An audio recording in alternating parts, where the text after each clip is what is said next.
All right, so you know what it is. It's back to talk that fashion shit, and I'm honored. I'm pleased that there's a young brother took a chance and said, "Hey, I'm gonna give this guy a moment of my time because I know you're very busy, and and I'm gonna sit down with him and I'm gonna talk that fashion shit." So we got Thrash in the building, Beast Mode, the fashion to my eyes, he the fashion icon. He be out there doing it. I seen him in the beginning when I first started trickling into this industry and trying to make my way. And I always seen this dude like always from head to toe, and definitely head to toe to the socks, to the bow ties, to the glasses, to the pants, to the shoes. This dude was always on point. So I'm really stoked. I'm really honored to have this sit down with you, man. I just want you to really just talk that fashion shit. Tell them how you got started. Tell them about your journey, and we just go from there. There's two dudes just having a conversation. Yeah, for sure. Yeah, so it's a lot of different dynamics to how I kind of got to the fashion space. Because the biggest thing about me that a lot of people don't realize is that I don't come from any type of like fashion background. I'm from the middle of nowhere in Georgia, right? So like where I'm from, like we don't have a mall, we don't have a movie theater. You know what I mean? Like we got one grocery store. You know what I mean? It's like that type of situation. So I never knew anything about fashion. I didn't have no entrepreneurial family or, you know what I mean, or artist family. I didn't have none of that. So everything that I have, it just like, it was pure. You know what I'm saying? It came from me seeing things that I liked and not being afraid to, you know what I'm saying, show interest into it. Yeah. But I grew up an athlete my whole life. Like that's anybody that knows me prior to this, like me being in the fashion industry, all they know is Thrash being an athlete. I played basketball, football, I ran track. Like that's what I did for 19 years of my life. Okay. And so I went to college on the full football scholarship. That was short lived though. So like after my college career, I had to figure out what to do. And I had started cutting hair back in high school, right? Mm-hmm. But I never seen myself as being a barber. It was just I was cutting hair because I just always wanted to have a fresh cut, and my daddy wouldn't pay for me to go to get my hair cut that often. Yeah. And so I started cutting my own hair and stuff. So when I went to college, I started cutting a lot of my teammates' hair and stuff, and then that spread to like other people around campus. So when I got kicked out of school, I ended up going to get my barber's license. Okay. Which, like I said, it was never on my mind. It's just once I got kicked out of school, I'm 19 years old. I don't know what to do. Like all I knew was school. All I knew was playing ball. I knew nothing else besides playing ball. So, but I'd always been known for dressing well. But I didn't know anything about fashion. I just knew how to dress well.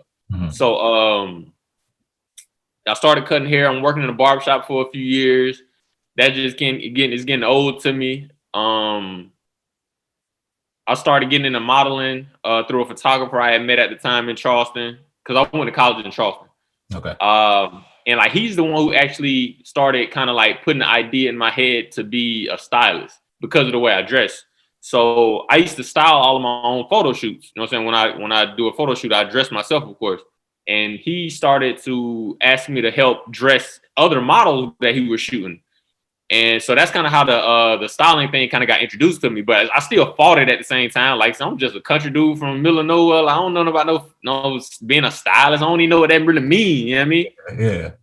So I fought it for a long time, man. But then once I actually ended up making a move to LA, I seen that it was actually accessible.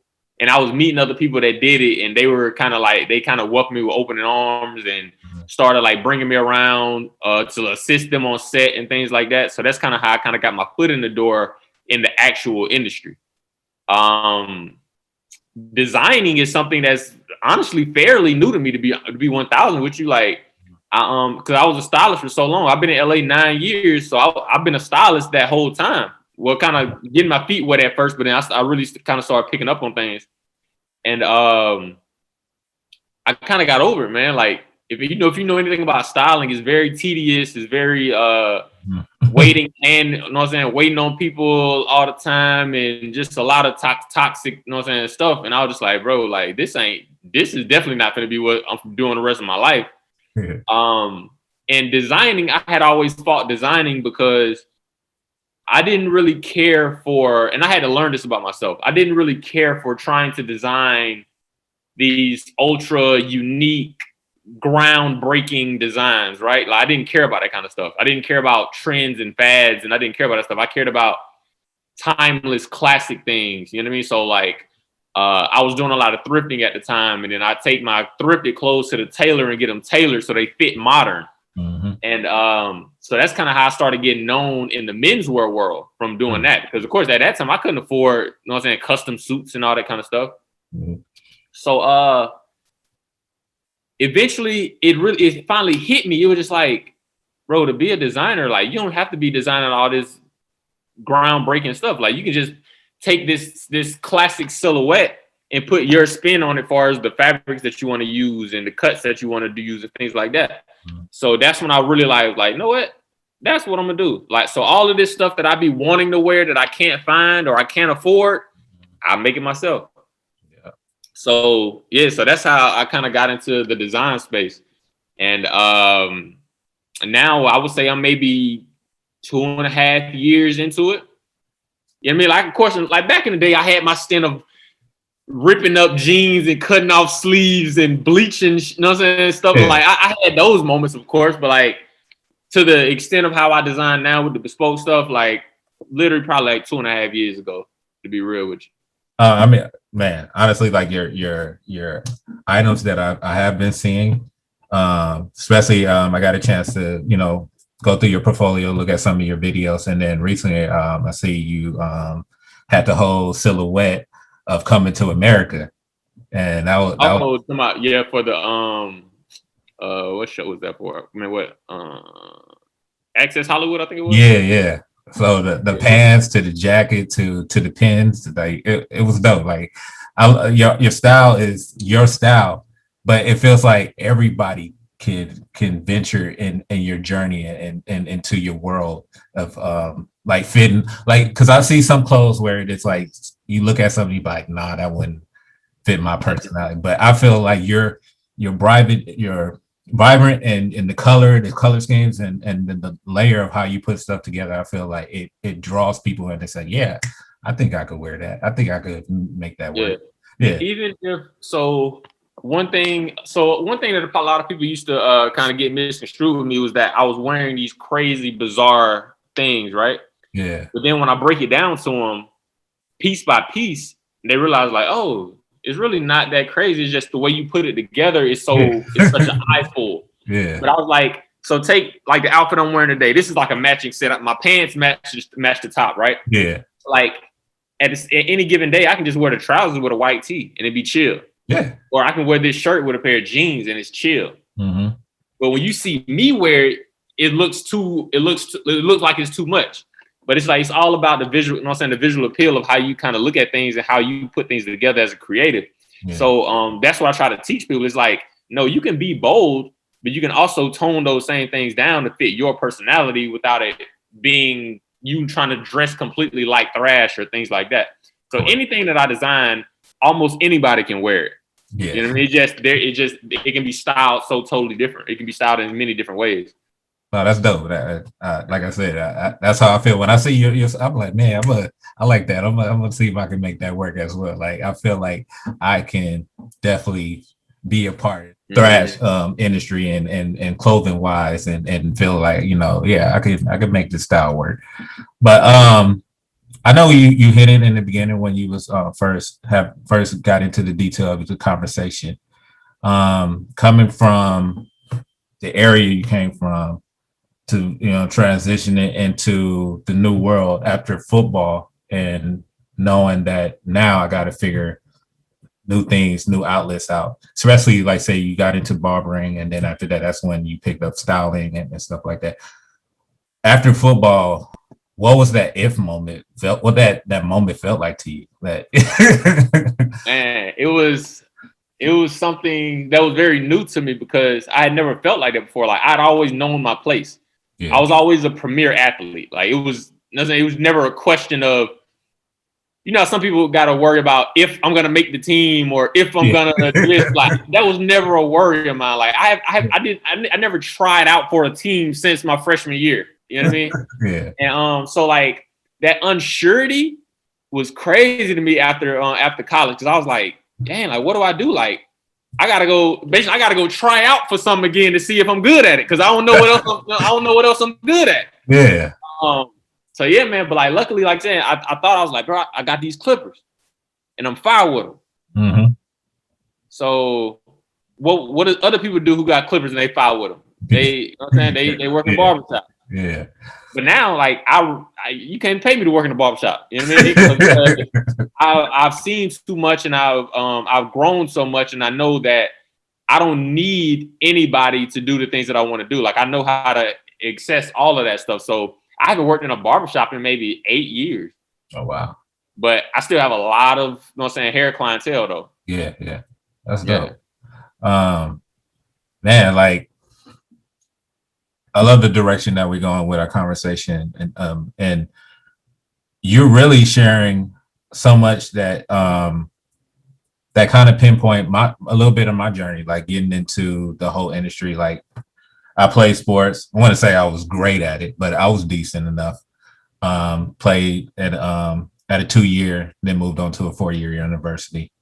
Got hurt, but then eventually I always loved fashion. Always was, pulling out a paper, trying to draw different designs, taking shirts apart and trying to add logos to it when I couldn't afford, certain designer brands. But if I could find like a shirt and take out the Lacoste symbol and put it on a regular t-shirt or whatever, just to feel like I halfway made it.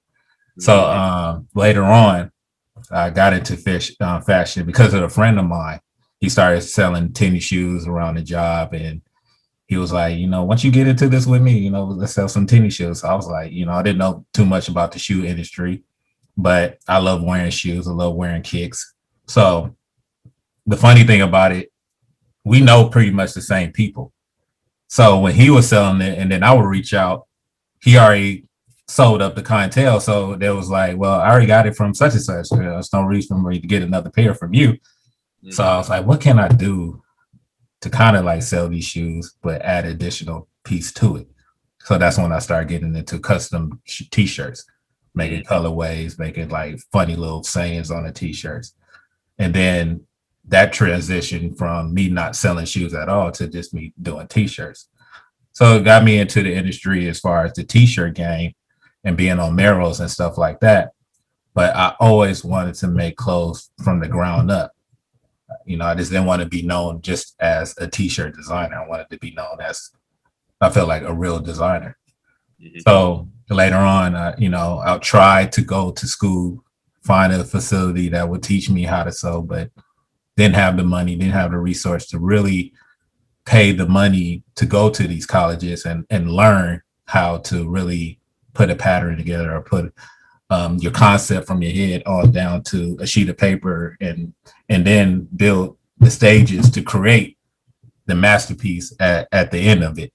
So to make a long story short, did you at one point feel like you needed a school to help you in this journey? Or no point did I ever think to do anything like that. Like everything was very, very natural for me. It was more so of me throwing myself into the fire and knowing that I'm gonna figure it out. Yeah. So even with design, like I said, I fought design for a while because I was just styling. Mm-hmm. But from me styling, I was thrown into that pot of understanding clothes, understanding tailoring, working closely with my tailors and seeing how things are made and how things are reconstructed. And so that's how I learned really about design, from like watching my tailors, deconstruct stuff that I wanted. And because sometimes I'll have an idea and I'll be like, hey, can you do, this is what I want to do. I have this shirt, but I want to take this shirt and put it together with this shirt. And I watch my tailor do that. So that's kind of how I learned about, design. Okay. And from there, it's like it became a real obsession to where I believe I'm also one of those people. I believe like college is for everybody, right? Mm-hmm. So I believe that if you have the will to want to know something, you know how to go find that information. Mm-hmm. So that's kind of what it was for me. It was like I was getting deeper into this fashion world, and wanting to understand how clothes are made. So I put the effort in to, you know what I'm saying, watch what my tailors were doing, watch my other friends who were designers and see what they were doing, talk to my other friends about manufacturing and patterns and things like that. You know what I mean? So I was just learning from my peers around me who were actually in that space as well. I ain't need to go to college for that. I got all this information around me. I have all these, you know what I'm saying, resources. Like, why would I, you know what I'm saying? I felt like I didn't need to do that. So, yeah, man, I never had any type of formal training in fashion, man. The highest form of training I had in fashion was I sewed a pillow together in home ec in 7th grade. That's my highest form of education in the fashion industry. Well, normally. Let me ask you this, because you just spoke on something that was very critical. Being around and placing yourself around people that you can learn from, that you can take the pieces of knowledge that you're looking for to help develop you. So what would you tell someone starting out like yourself? How would you tell them to find the lane? Not like your lane, because your lane's, you know, is different. But if they wanted to find a way of styling or going into the fashion part of it, what would you tell them how to connect with the people in the industry? Like, what would be the best steps to not make them feel like they're like pushing themselves on someone, but can make themselves be more aware that, hey, I'm here, I want to learn? Yeah, I think it's exactly that. It's being humble about the situation, and people like myself who are creatives, who are in a position to educate others or teach others. It's like, that's what I love. I love when a young kid comes to me humble and like, bro, like, I want to know what you do. I want to know how you did it. You know what I mean? Like, I want to teach that person. I want to be there to be that, you know what I'm saying, be that person. Because like when I see that person coming to fruition later on, it's like, dang, like, I'm glad I was able to be a part of that. You know what I mean? So that's what I would say, do, man, is exhaust out your outreach, man, and don't be afraid to reach out to people and let them know, like, hey, you know what I'm saying, if you don't mind, I'd love to shadow you for a day. I love to assist you, whatever. I just want to soak up game. You know what I mean? Don't try to act like you know everything. Don't try to, you know what I'm saying? Don't be trying to do it. Don't be trying to do the most. Just, you know what I'm saying? Be there, soak up game. And like, other artists and creatives appreciate that. You know what I mean? Yeah. Cause can't nobody do this shit alone, bro. Can't nobody do this shit alone. Not at all, man. That's what I say. I say just be humble, man, and don't be afraid to reach out to people and just want to assist and kind of be around to soak up the game. Cause I mean, and that's me, cause I'm a learner of just kind of like being there and doing it. You know what I mean? That's how I learn. Yeah. Me sitting in the classroom ain't gonna do nothing for me. Okay. You know what I mean? I need to actually doing. I need to watch somebody do this, and then I'll get it. That's how I learned how to cut hair. Yeah. I didn't even go to barber school. So I did this program. How I got licensed, I did this program called OJT. It's called on the job training. So since I had already been cutting hair and I was already cutting hair at such a high level, when I went to OJT, where they're technically supposed to be like, it's like an apprenticeship where they're like kind of watching over you, making sure you're doing things a certain way, making sure you're doing things the right way, teaching you things. The person that owned my shop, he didn't even have to do that. Like, I had keys to the shop. I was opening the shop up on my own, you know what I mean? At 19 years old, when I'm supposed to be in school, you know what I mean? But I learned how to cut hair from sitting in a barbershop watching people cut hair when I was in high school. Yeah. I used to be watching, like, oh, that's how you make a fade transition. You know what I mean? Like, that's how you get the line to be crispy. That's how you know what I'm saying, calculate those angles. Like, I didn't ask nobody. I was just sitting there watching. I'm waiting to get my hair cut, but I'm watching the person in front of me get their hair cut. I'm like, oh, I see what he did there. And then I could go back and do it. I could go back and translate it. You know what I mean? So luckily that's how I learned. And I was able to understand it about myself. So but yeah, so those are my that's what I would tell anybody is to not be afraid to ask. You understand? A lot of people are afraid to ask you. They think they're bothering people. You know what I mean? And it's like, no, bro, like majority of creatives, they want to pay it forward in a sense. You know what I mean? Correct. Yeah. I got a couple more questions for you. This one right here, I was thinking, about, and I love that how you're mentioning barbering and fashion and styling all together, because it does go hand in hand. So I definitely with this platform, I want to definitely show how we all are one, as far as from the styling, the designer, to the makeup, to like you said, barbers or hairstylists that come in, that we all should be willing to work with each other and connect with each other, because at the end of the day, we all are really at one. So it's really it shouldn't be no separation. Mm-hmm. So I wanted to touch on another thing, like COVID and the whole pandemic. Like, did that stagger a lot of like your new production, or did it put a hold on a lot of things that you was working on? Like, you want to talk about that? Yeah, it definitely. So the way I view things, I'll speak from, right? Yeah. So I'm a very on the go, hands on, always moving, keeping things moving type of person, right? Mm-hmm. So when COVID happened, it definitely like slowed me down. But the way I looked at it was, I was like, there's nothing that I can do about this. It's not like I'm the one taking a hit. The world is taking a hit. Yeah. So I can't feel bad about this. I can't feel like I'm the one suffering, because everybody is. So I never took COVID bad. I was just like, ain't nothing I can do about it. Yeah. You know what I mean? Yeah. So I literally just took like those first like 4 months and didn't do nothing. Okay. I was like, I finally get a chance to rest. I finally get a chance to not do something and don't feel bad about it. Exactly. Yeah. That was my how I responded to COVID. And I mean, of course, as a creative, you know what I'm saying, you always have ideas going. So I just had ideas that I was sitting on, and as soon as things started being able to open up, I was able to kind of hop back up and start back being creative. I had 4 months of refreshing. Yeah, right. So COVID definitely affected me. Like, I didn't really have anything going on, but I took that as like a sign of like, this is what you've been needing. You've been needing to sit down for a while. You've been needing to recalibrate. You know what I mean? So that's kind of what I wrote it off as, and that's how I treated it.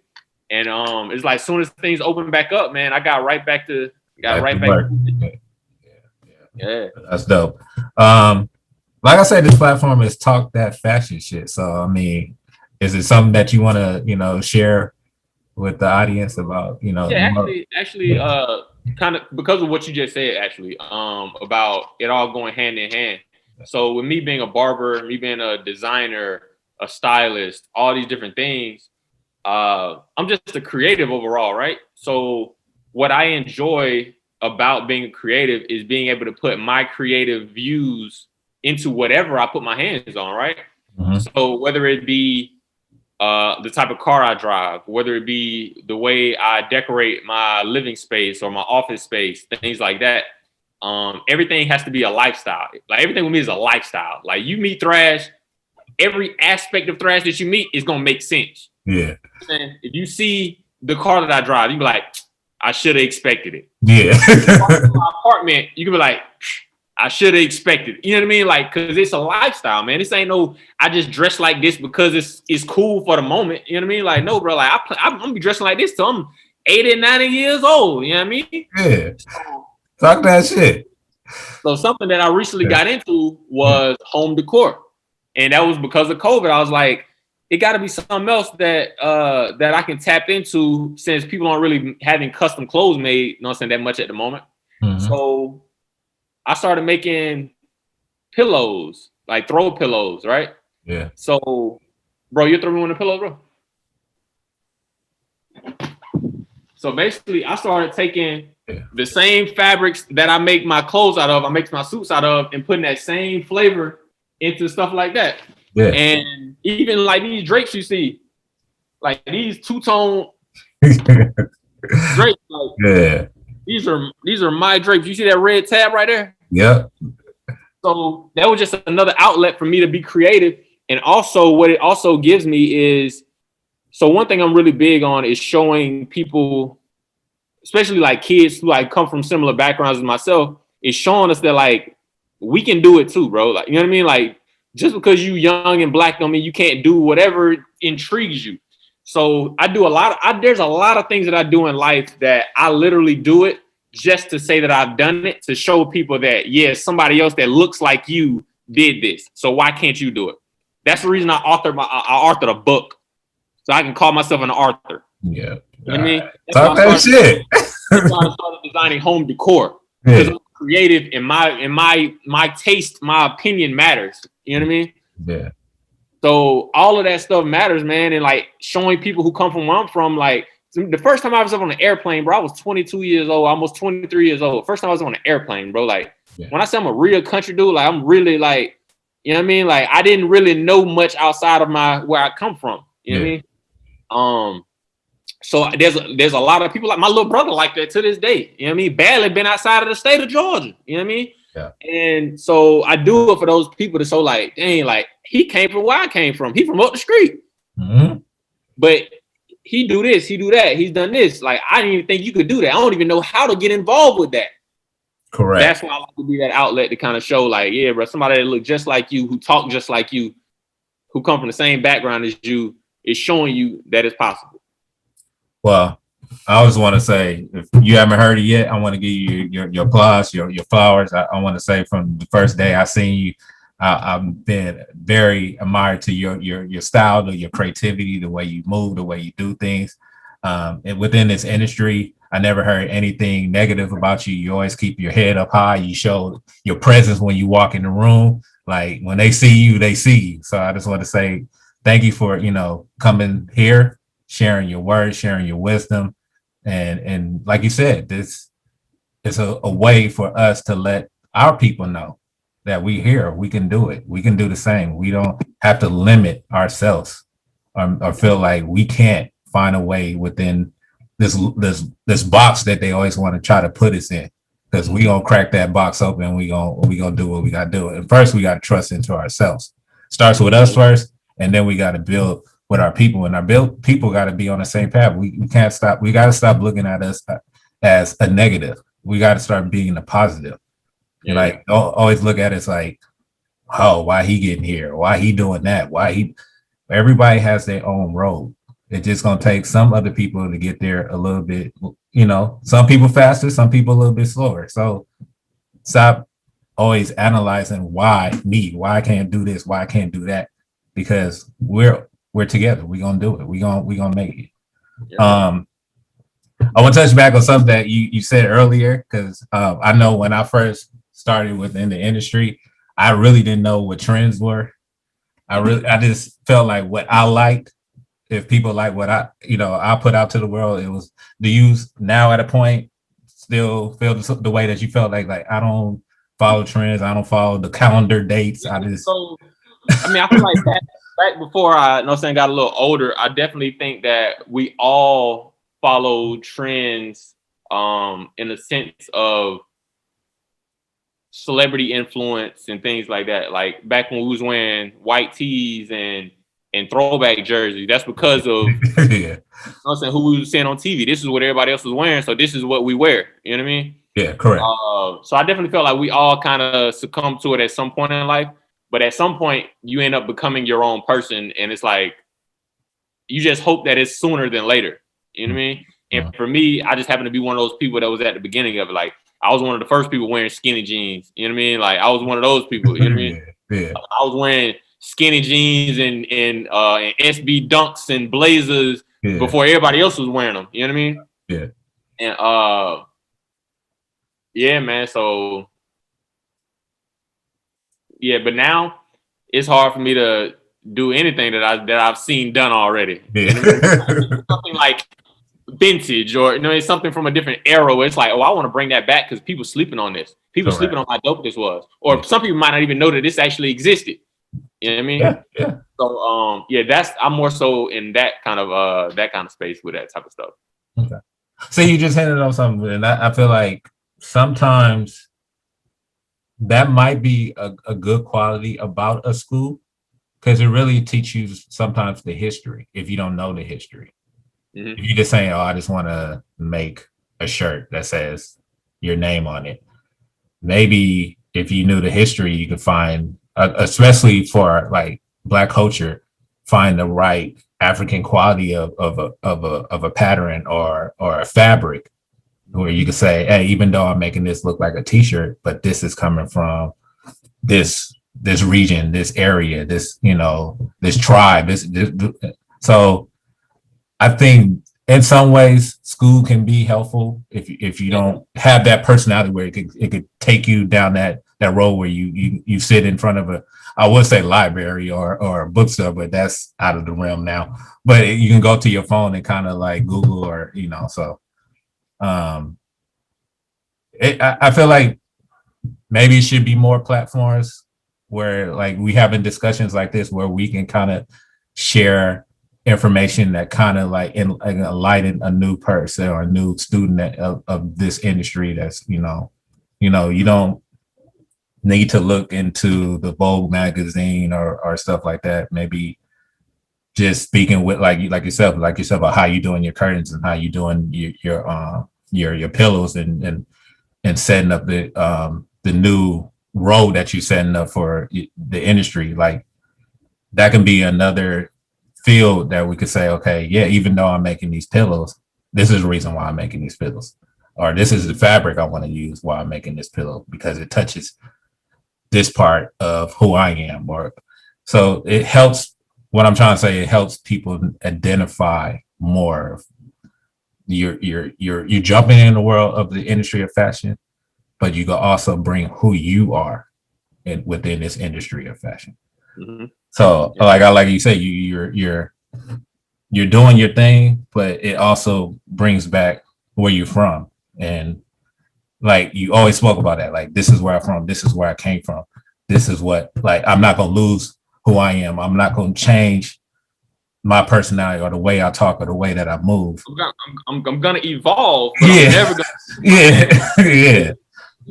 yeah. So they wanted to touch on one more thing with you, and that would be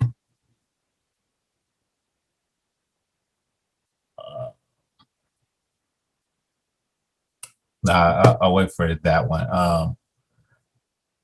I also wanted to touch on what do you, not as the overall for like the industry, but what do you want more out of this industry? What do you feel like for a young male, black male, what do you feel like, is it just now starting to give us or give you the respect that you I don't know if you saw like soon after, or do you feel like, or you just like, hey, whatever it is, I'm gonna still create my lane, I'm gonna still do my thing, but are you like looking forward to them understanding that, you know, you can try to steal our style, our ethnicity, our culture, but you will never have it the way that we have, because we come from that.